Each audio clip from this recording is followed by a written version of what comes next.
Have you ever seen a royal guard move? I mean really move. Not a blink, not a twitch, but a real, deliberate step? It's something almost no one ever witnesses. These soldiers are trained to be statues. Rain, heat, noise, laughter, none of it moves them. They stand as symbols of tradition, as living monuments of discipline. But one summer afternoon, that ancient stillness shattered. It wasn't broken by a royal order, or a security threat, or anything political. It was broken by something far more powerful: human compassion. The plaza outside Buckingham Palace was alive that day. Tourists swarmed like colourful waves of excitement. Families with strollers, couples snapping photos, travellers clutching souvenirs. The air shimmered under the sun. The famous black gates gleamed, and the rhythmic clatter of horses echoed from somewhere down the mall. People had gathered to witness the changing of the guard, one of the oldest and most dignified traditions in all of Britain. Among the hundreds of faces that afternoon, there was one that stood out, not because it was loud or striking, but because it was full of wonder. 9-year-old Ethan Miller, sitting in his wheelchair, gripped the armrests tightly. His eyes sparkled as he scanned the sea of red coats and tall bearskin hats. His mom, Laura Miller, stood behind him, a gentle smile softening her tired features. For months, this trip had been Ethan's dream. He'd seen the guards only in videos: perfect posture, unshakable faces, the embodiment of strength. He'd told his mom, "One day, I just want to see them in real life, Mom. Just once." Laura, who had spent too many nights beside hospital beds, promised she'd make it happen. And now, here they were, in the front section of the crowd, barely a few yards from the iconic palace gates. Ethan couldn't stop fidgeting. "Mom, are they gonna walk soon?" "Soon, sweetheart," Laura said, brushing a strand of hair from his forehead. "Just a few more minutes." The boy's excitement was contagious. A woman beside them smiled kindly and whispered, "He must be so happy to be here." Laura nodded, her voice low. "He's been waiting for this for years." The guards stood motionless in formation. Ethan squinted at the soldier nearest to him, tall, broad-shouldered, eyes fixed straight ahead. The soldier's rifle gleamed in the light, the red tunic crisp and perfect. "He's amazing," Ethan whispered in awe. "He doesn't even blink." Laura chuckled softly. "That's what they're trained to do, honey." Ethan smiled. "I wanna be that brave." Behind them, more tourists arrived, pressing in closer, eager for a better view. The air grew thicker. Camera shutters clicked in quick succession. The sound of laughter, footsteps, and chatter merged into a single noisy blur. Laura gently pushed Ethan's chair forward, trying to keep their spot near the front. "Sorry, excuse us, please." Most people smiled politely and let them through. But as the minutes passed, the crowd became restless. Some grew impatient, stepping closer and closer to the barrier. Ethan leaned forward, his small hands trembling slightly on his knees. "Mom, I can't see now." Laura stood on tiptoe, scanning for a gap. "Hold on, honey, I'll find a spot." Her voice was calm, but her chest tightened. She could feel the press of strangers behind her, shoulders brushing, elbows bumping. The air felt heavy with anticipation. And then, somewhere near the back of the crowd, a man's voice cut through the chatter. Loud. Sharp.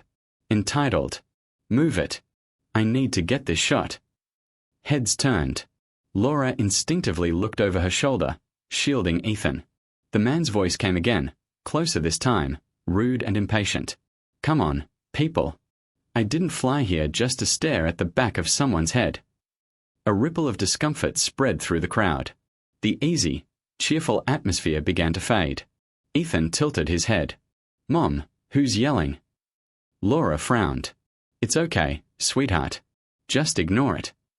But deep down, she felt uneasy. The sound of the man's heavy footsteps was drawing nearer. She could hear the clang of his camera bag as he shoved people aside. Still, Ethan's attention remained fixed on the guards. His eyes widened every time the sunlight flashed off their rifles. His dream was so close, he could almost hear the crunch of their boots when they'd begin to march. "Mom," he whispered, "do you think one of them might wave?" Laura smiled gently. "Maybe not. They're not allowed to move, remember." Ethan giggled. "Then I'll wave for both of us." For a brief, beautiful moment, everything felt perfect. The crowd buzzed with excitement. The guards stood in their timeless stillness, and a little boy with a flag in his lap dreamed of being part of something bigger. What neither Ethan nor Laura knew was that this day, this ordinary summer afternoon, was about to take a turn that no one could have imagined. Because sometimes, the most unforgettable moments don't begin with fireworks or fanfare. They begin quietly, with a single heart, full of hope, waiting for something extraordinary. The air outside Buckingham Palace grew warmer as the afternoon sun climbed higher. The marble walls of the palace shimmered white, reflecting the heat back onto the packed plaza. Hundreds of people were pressed shoulder to shoulder, craning their necks toward the black iron gates, eager for the changing of the guard to begin. From his wheelchair, Ethan Miller tried to keep his excitement alive, but the view in front of him had completely disappeared. All he could see now were legs, hundreds of them, and flashes of bright shirts moving restlessly as people tried to squeeze closer to the front. "Mom," Ethan whispered, tugging on Laura's sleeve. "I can't see anymore." "I know, honey," Laura Miller replied softly, standing on tiptoe. "Maybe if I move a little to the left." She tried to inch the wheelchair forward, but there was nowhere to go. Every space was filled. A man with a backpack brushed against Ethan's handle and muttered, "Sorry," before turning back to film. The crowd's excitement had turned into impatience. A wave of chatter rolled through the people. "Is it starting soon? Why are they taking so long? Oh, I think I can see the horses." Ethan's small voice got lost in the noise. He looked up at his mother, his eyes wide but uncertain. "Do you think we'll still see them, Mom?" Laura smiled, even though worry flickered across her face. "Of course we will, sweetheart. We'll make it work." She placed her hands gently on the back of his chair and looked around for help. Maybe someone would let them move up just a few feet. "Excuse me," she said politely to a group of tourists beside her. "Could we slide forward just a little? My son can't see." The tourists turned, smiling awkwardly. One woman nodded, "Sure," and took half a step aside. But the man next to her frowned. "If I move, I'll lose my spot." "It's just for a second," Laura said, still calm, her voice barely audible over the buzz of the crowd. The man sighed and turned away. "Whatever." Ethan lowered his gaze, not wanting to cause trouble. "It's okay, Mom," he murmured. "We can wait." But the way he said it, quiet, resigned, made Laura's heart ache. From where Ethan sat, the world felt impossibly tall. People towered over him like trees, blocking every line of sight. The palace walls glowed in the sun, the guards' red tunics flashed occasionally through gaps in the crowd, but every time he thought he saw something, someone's shoulder would slide into view. He could hear them though, the rhythmic stomp of boots, faint but steady, like a heartbeat through the air. He leaned forward, gripping his flag tightly. "I can hear them, Mom," he said, a spark returning to his voice. Laura smiled. "Yes, sweetheart. They're getting ready." But the joy didn't last long. The crowd began to shift again, an impatient shuffle, elbows nudging, bodies pressing closer to the barrier. Laura tried to make room for Ethan, angling the wheelchair carefully to avoid hitting anyone. "Sorry, excuse us." A woman snapped, "Watch it." "I'm so sorry," Laura said quickly, her cheeks flushed. For a moment, she thought about leaving. But then Ethan looked up at her, his expression so full of hope that she knew she couldn't. He'd dreamed of this day for too long. "Mom," Ethan whispered, "do you think they ever get tired of standing so still?" Laura chuckled softly. "Maybe. But they're strong, trained for it."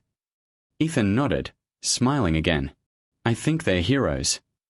Behind them, the sound of laughter, sharp, mocking, broke through the chatter.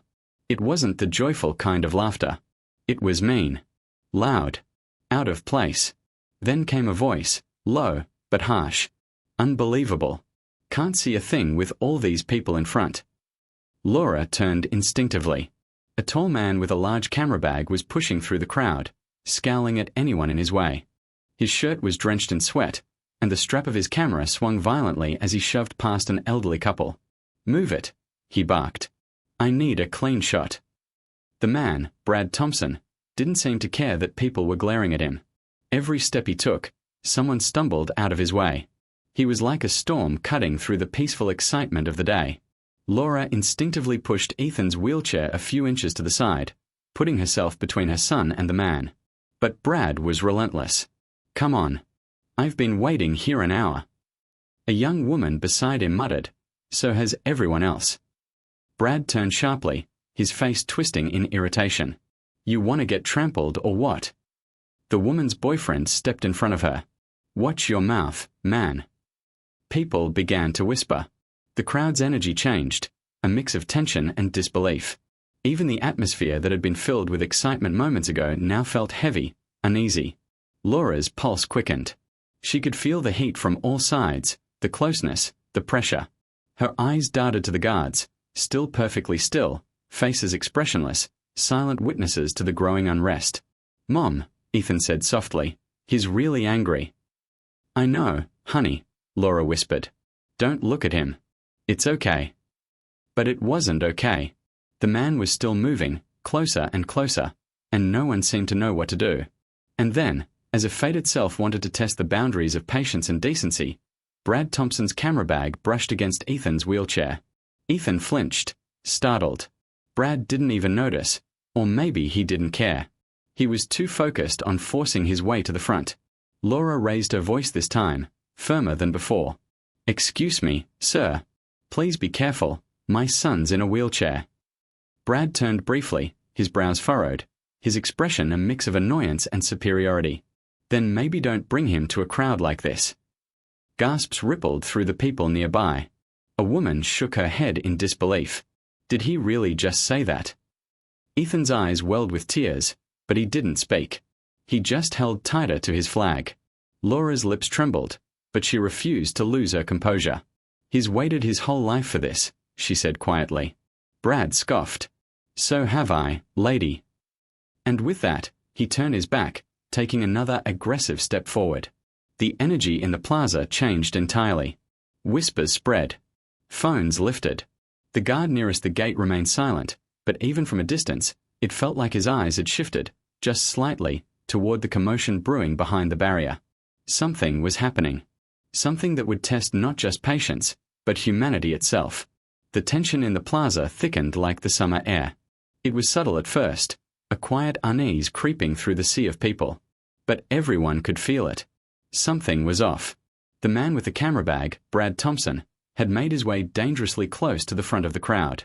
Every shove, every impatient grunt, every insult left ripples in his wake. He wasn't just there to see the ceremony, he was there to dominate it. "Unbelievable," Brad muttered, slinging his camera strap over his shoulder. "All these tourists blocking the view. I came for the perfect shot, not for this." He gestured toward the front, where Ethan's wheelchair was parked.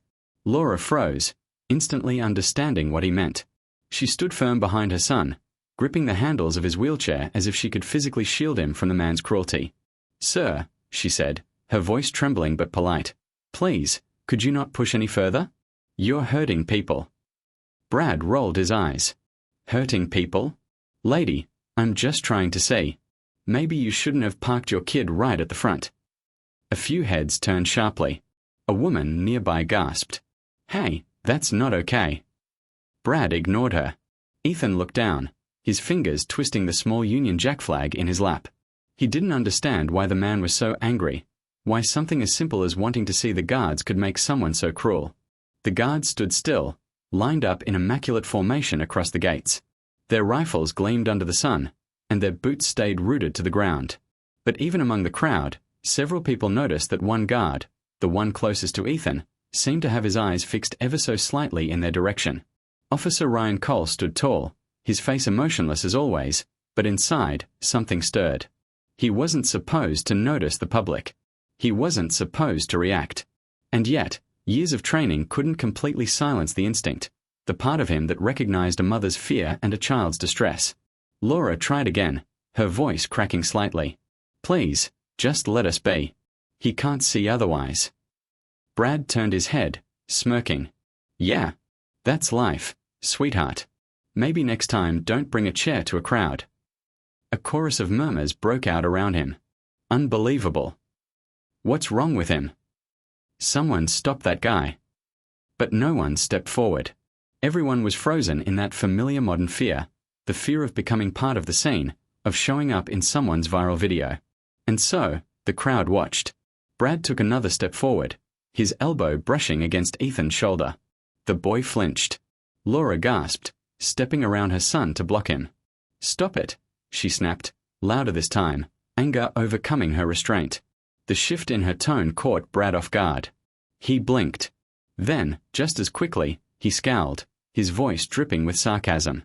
"Oh, I see how it is. You think you own the front row? You and your little sympathy card." Laura's face went pale. Ethan's small voice trembled. "Mom, it's okay. I don't need to see any more." That broke her. Tears welled up in Laura's eyes, but she forced herself to stay composed. "No, Ethan. You deserve to be here just like everyone else." Brad laughed mockingly. "Deserve? Please. Nobody deserves a spot more than anyone else. It's first come, first serve." He looked down at Ethan. "You understand that, right, kid?" The words hit like a slap.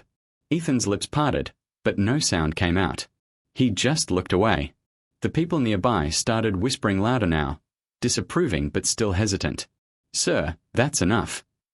You need to back off. Leave them alone." But Brad thrived on attention. He turned to the onlookers, smirking. "Oh, what? You're all gonna gang up on me now? Because I spoke the truth." His voice rose, echoing against the palace walls. Even the faint rhythm of boots from inside the courtyard seemed to falter for half a heartbeat. Ethan covered his ears, the noise too much. Laura knelt beside him, whispering, "Don't worry, honey. It'll be over soon." Her voice shook, betraying a fear she was trying to hide. From his post, Ryan Cole's grip on his rifle tightened. He saw everything: the man's aggression, the mother's trembling shoulders, the child shrinking in fear. Every instinct in his body told him to move, but his training screamed otherwise. He had one rule drilled into him above all else: do not move. But something deep inside whispered another command, older, stronger, more human: protect. The crowd shifted again as Brad continued his tirade. "Can't believe this," he muttered, snapping pictures with exaggerated gestures. "People are so sensitive these days. You bump into one person and suddenly you're a monster." Laura straightened, her voice low but firm. "You should be ashamed." Brad turned back toward her, his tone mocking. "Ashamed?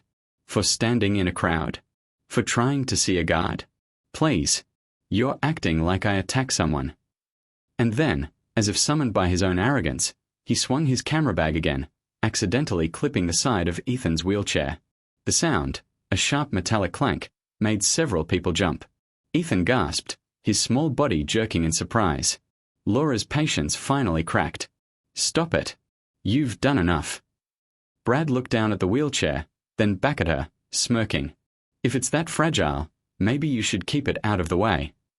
That sentence, cold, cruel, unnecessary, sliced through the noise like a knife. The crowd went silent.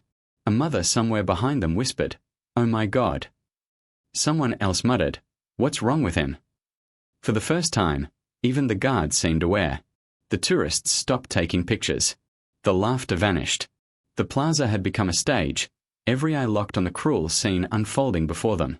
And though none of them could hear it, a quiet decision was forming behind one soldier's unflinching gaze. Officer Ryan Cole had reached his limit. He didn't know it yet, but within moments, he would make a choice that would break centuries of royal protocol and touch millions of hearts around the world. The air around Buckingham Palace no longer buzzed with excitement. It trembled with tension. Even the chatter of tourists had died down to a nervous silence, broken only by the faint hum of the city beyond the gates. Every pair of eyes was now on Brad Thompson, the man whose arrogance had turned a joyful day into something ugly. He stood near the front of the crowd, his face flushed red from both the heat and his own temper. And before him, fragile yet unyielding, stood Laura Miller and her son, Ethan, in his wheelchair. Laura's voice was trembling, but her posture was steady. "That's enough. You need to stop." Brad tilted his head, feigning confusion. "Stop what? I'm just standing here." He spread his arms dramatically, as if he were the victim. A few people in the crowd groaned, muttering under their breath. But then he turned his attention back to Ethan. "Hey, little man," he said mockingly. "Don't look so scared. I'm not gonna hurt you." Ethan said nothing. He clutched the flag in his lap tightly, knuckles white. Laura moved an inch closer, instinctively shielding her son. "Sir, please," she said. "You've made your point. Just let us watch the ceremony." Brad smirked. "Watch? From down there? You can't even see." He bent slightly, peering down at Ethan. "What's the point of bringing him here anyway?" Gasps erupted around them. A woman covered her mouth. Someone shouted, "Hey, leave them alone." Brad's smirk widened. He thrived on the attention, on the gasps, on the outrage. To him, it was all a game. "Relax, everyone," he said, laughing. "I'm just joking." But it wasn't a joke. His tone carried venom, and his eyes were cold. Laura's chest tightened. Her hands trembled against the wheelchair handles. "You should walk away now," she warned. Brad rolled his eyes. "What are you gonna do? Complain to the guard?" The moment he said it, he turned, and locked eyes with the nearest soldier standing post. The guard's face was unreadable. Unmoving. The man in the iconic red tunic and bearskin hat stood with his rifle at his side, boots together, gaze fixed forward. Officer Ryan Cole. For a fleeting moment, Brad seemed to hesitate. Then, to everyone's disbelief, he chuckled. "Oh, come on," he scoffed, stepping closer to the guard. "What are you gonna do, huh? Stare me to death?" A hush fell over the crowd. Brad continued, mocking the soldier's rigid stance. "Look at you. Standing there all stiff. Do you even blink?" He leaned in, face inches from Ryan's chin. "How long can you stand there before you break?"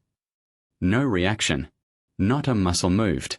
That was the rule, the sacred code of the Royal Guards. Never react. Brad laughed, turning toward the crowd as if he'd just won a bet. "See? Nothing. They're not even human." The crowd shifted uneasily. Some people shouted for him to stop. "Get back. Show some respect."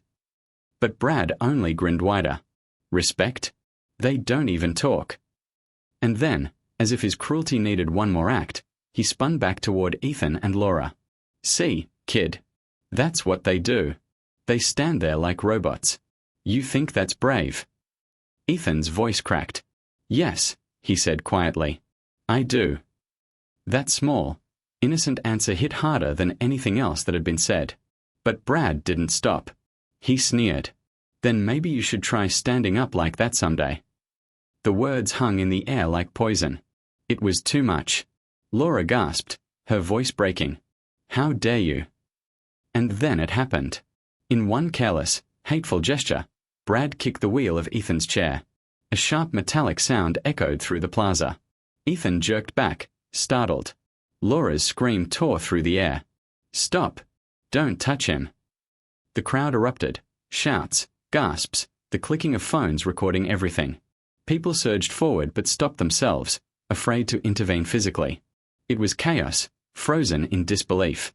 And then, something extraordinary happened. Officer Ryan Cole moved. It was subtle at first, a shift in weight, a turn of the head. But to those who'd been watching closely, it felt monumental. Someone in the crowd whispered, "He moved." Another voice said, "No way. Did you see that?"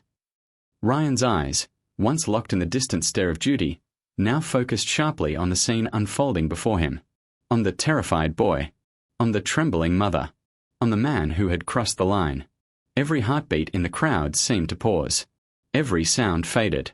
Even time itself hesitated. And then, with one precise, deliberate motion, Ryan took a step forward. Gasps rippled through the plaza. Cameras tilted upward, tracking him. He wasn't supposed to move. He wasn't allowed to move. But he did. Each step was steady, heavy, filled with purpose. The rhythmic clack of his boots on stone cut through the silence. Brad froze. His arrogance faltered. For the first time, he looked unsure, his smirk fading as the towering guard approached. Ryan stopped just inches away from him.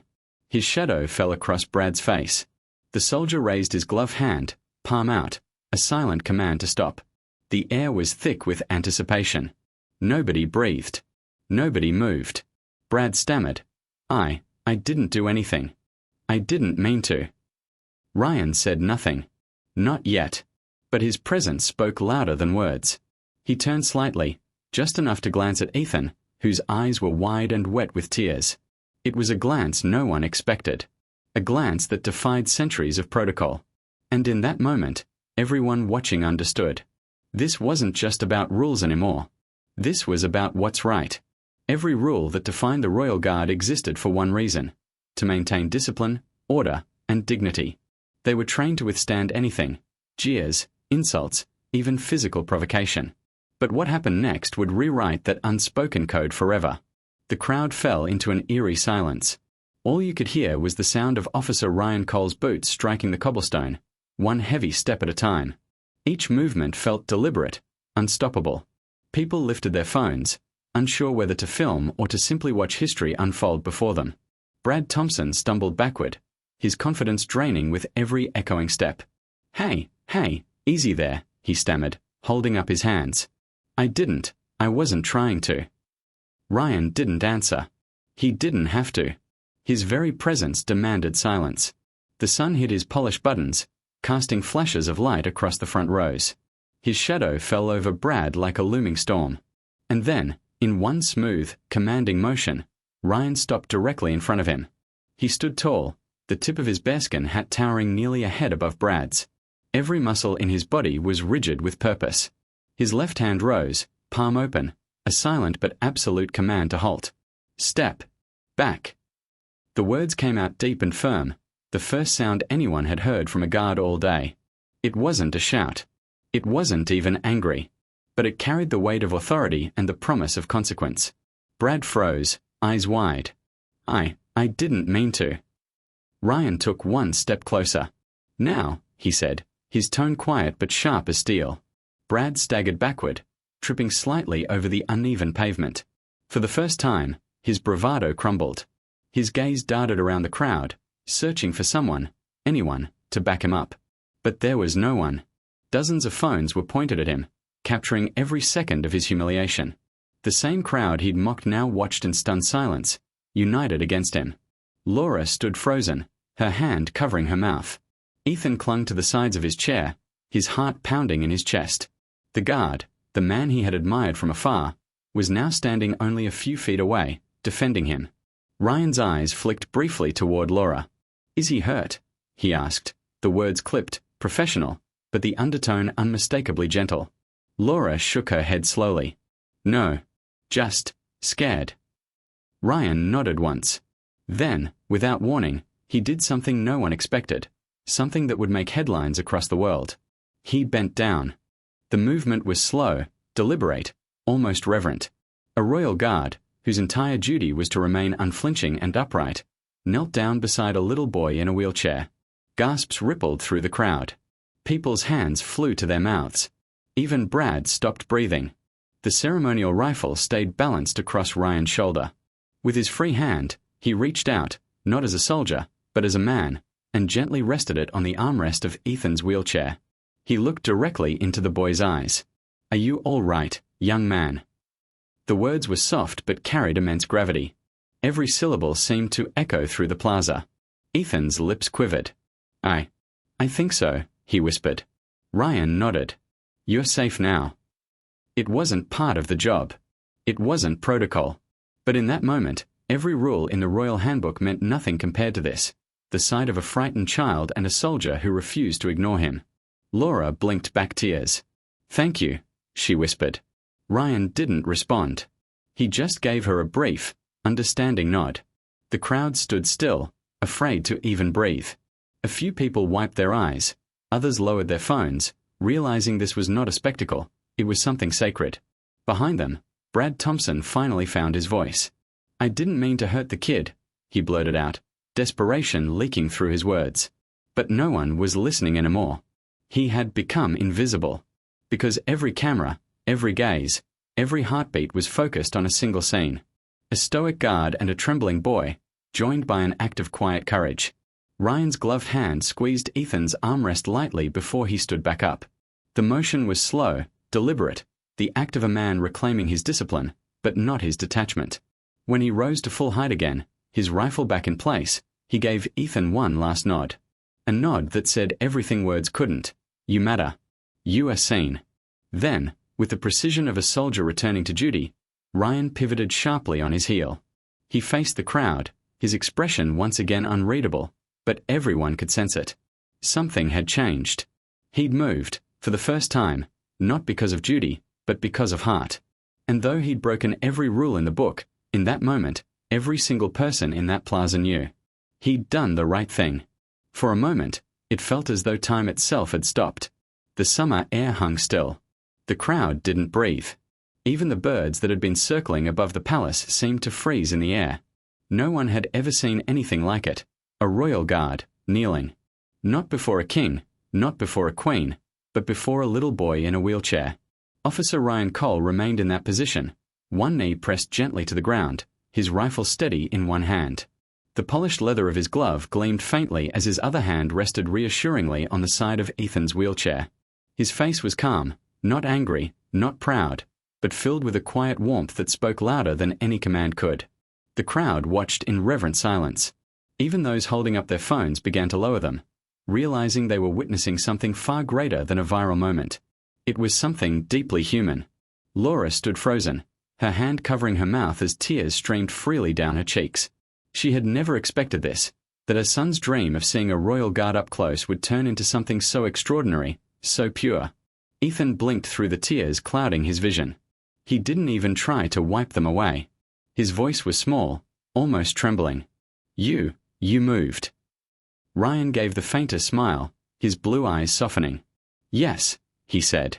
"For you." Those 3 words carried the weight of an entire nation's history, and the power to melt every heart that heard them. A murmur began in the crowd. Someone sniffled. Someone else whispered, "Oh my God." A woman in the back began to clap softly, and within seconds, the sound spread. It wasn't thunderous applause. It wasn't the kind of cheering that filled stadiums. It was gentle, heartfelt, the kind of applause born from respect and admiration. Ryan didn't react to it. He stayed where he was, still focused entirely on Ethan. He leaned in slightly. "You're very brave, you know that." Ethan shook his head. "No, I'm not. I was scared." Ryan's voice deepened, steady and kind. "Being scared doesn't mean you're not brave. It just means you care enough to keep going." The boy's lips trembled into a small, genuine smile, one that seemed to light up his whole face. Laura's sob turned into a quiet laugh of relief. Behind them, Brad Thompson stood frozen, pale as stone. He looked around desperately, as if hoping the crowd would forget everything he'd said and done. But the crowd had already made up its mind. Phones still recorded, but not to mock him, to immortalize the guard's courage. For Brad, there would be no redemption that day. He quietly stepped back, shoulders slumped, swallowed up by the crowd he'd once bullied. Ryan glanced up briefly, his expression cool and resolute. Then, returning his gaze to Ethan, he asked, "Would you like to see the rest of the ceremony from here?" Ethan nodded eagerly, his eyes bright again. Ryan stood slowly, returning to his full height. But instead of resuming his position, he turned slightly to one of the other guards standing a few yards away. That man, Corporal David Brooks, hesitated, unsure of what to do. Breaking formation was unthinkable. Yet in that moment, even he seemed to understand. He took a small step forward, his rifle lowering just enough to show acknowledgement. No words were exchanged between the 2 soldiers, but something passed between them, mutual respect. Ryan then took hold of Ethan's wheelchair handles gently. "May I?" Laura nodded, still crying. "Of course." He wheeled Ethan closer to the front barrier, the best possible view in the plaza. The boy's face lit up as the guards began to march again, their movements sharp and rhythmic, boots striking in perfect unison. Ryan positioned the chair carefully, ensuring no one would block the view. And then, for just a moment, he stayed behind Ethan, not as a guard, but as a protector. The crowd erupted into applause again, louder this time, their emotions uncontained. Some cried. Some smiled. And others simply stood in awe, realizing they had just witnessed the kind of heroism that didn't wear a cape or wield a sword. A mother whispered to her child beside her, "That's what kindness looks like." The little girl nodded, clutching her parent's hand tighter. Ryan finally returned to his position, the ceremony continuing as though nothing had happened, yet everything had changed. The silence that followed wasn't uncomfortable anymore. It was peaceful, reverent. Ethan looked back at Ryan one last time. Their eyes met briefly. The boy smiled, a smile full of gratitude, courage, and innocence. Ryan gave him a barely perceptible nod, the kind only soldiers know how to give. Then he turned back toward the palace gates, resuming his stance, rifle by his side. And as the crowd slowly began to disperse, people knew they had witnessed something they would never forget. Not an act of defiance, not a scandal, but a moment of compassion, one simple, silent gesture that reminded everyone that behind every uniform there beats a human heart. When the last drumbeat echoed through the courtyard of Buckingham Palace, the world outside the gates felt different. The crowd, once noisy and impatient, now lingered in stunned silence, as if they were afraid that moving too quickly might break the fragile magic that had just unfolded. Parents leaned down to explain to their children what they had seen. Strangers smiled at each other through tears. And somewhere in the middle of it all, Ethan Miller sat quietly in his wheelchair, his tiny flag still clutched tightly in his hand. For him, the world felt brighter, not because he was at the front, not because he had been on camera, but because someone had seen him. Someone had moved for him. Officer Ryan Cole stood back in formation now, his rifle at his side, posture perfect once again. But those who had been there knew that nothing about him was the same anymore. The man who once represented immovable tradition had reminded the world that compassion could move mountains. As the ceremony ended, Laura Miller pushed her son's wheelchair slowly toward the gate. The crowd parted for them, offering gentle smiles and quiet nods. Several people reached out to pat Laura's shoulder or wave at Ethan. No one said a word. They didn't need to. Ethan looked back one last time. Ryan was still standing tall, unflinching, the perfect symbol of duty once more. But just before Laura turned the chair to leave, something happened, something only a few people noticed. Ryan blinked, just once, and gave the faintest smile. A smile so small it might have gone unseen, if not for Ethan's eyes, which caught it immediately. "Mom," he whispered, his voice trembling with joy. "He smiled at me." Laura turned, her own smile trembling through her tears. "Yes, sweetheart. He did." They left the palace grounds with hearts full of something words couldn't capture: gratitude, wonder, and a sense that the world had just become a little kinder. That night, someone uploaded a video of the event online. It started like any other tourist clip: shaky footage, background chatter, a sea of red uniforms. But within seconds, the frame zoomed in on that one extraordinary moment. The guard breaking formation, walking toward the boy, kneeling, speaking softly. The caption read simply, "A royal guard broke protocol today, not out of weakness, but out of love." The video spread like wildfire. By midnight, it had over 2 million views. By morning, it was on every major news outlet.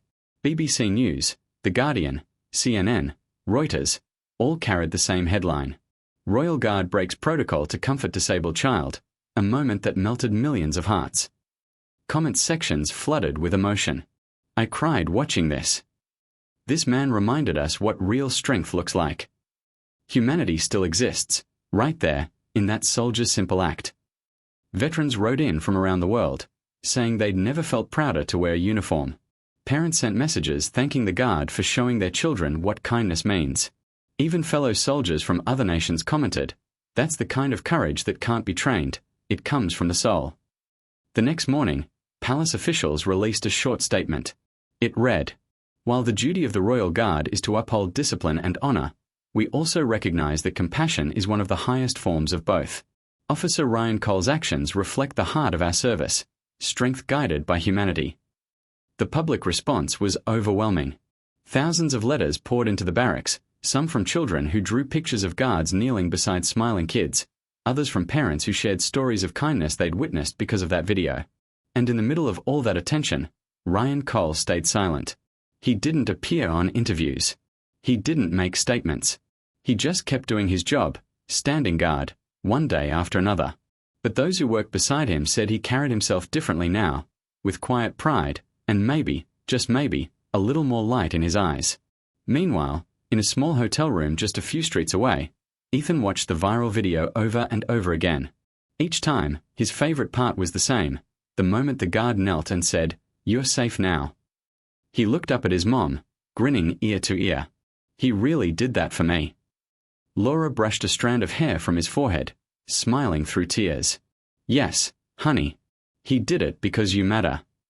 The boy paused, thinking deeply for a moment. Then he said softly, "When I grow up, I want to help people the way he did. Laura nodded, her heart full. And you will. Weeks passed. The story continued to inspire millions. Teachers shared it in classrooms. News anchors closed their broadcasts with it. People started calling it the day the guard moved. It became more than a viral clip.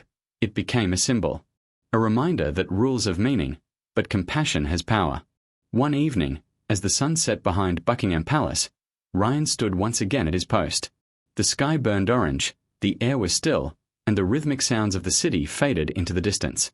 He thought about that boy, about his smile, his courage, his innocence. For the first time since that day, Ryan allowed himself to whisper, barely audible beneath his breath, "Thank you for reminding me why I serve." And somewhere far away, Ethan fell asleep clutching his small Union Jack flag, a smile on his face. Because deep down, he knew, the man who never moved had moved for him. And that's the story of the Royal Guard who broke centuries of silence for one little boy, and, in doing so, spoke to the entire world. Do you think Officer Ryan Cole did the right thing by breaking protocol? Would you have done the same if you were in his place? Share your thoughts in the comments below. If this story touched your heart, don't forget to like, share, and subscribe for more real stories that remind us that kindness still exists, even in the most disciplined hearts. Thank you for watching.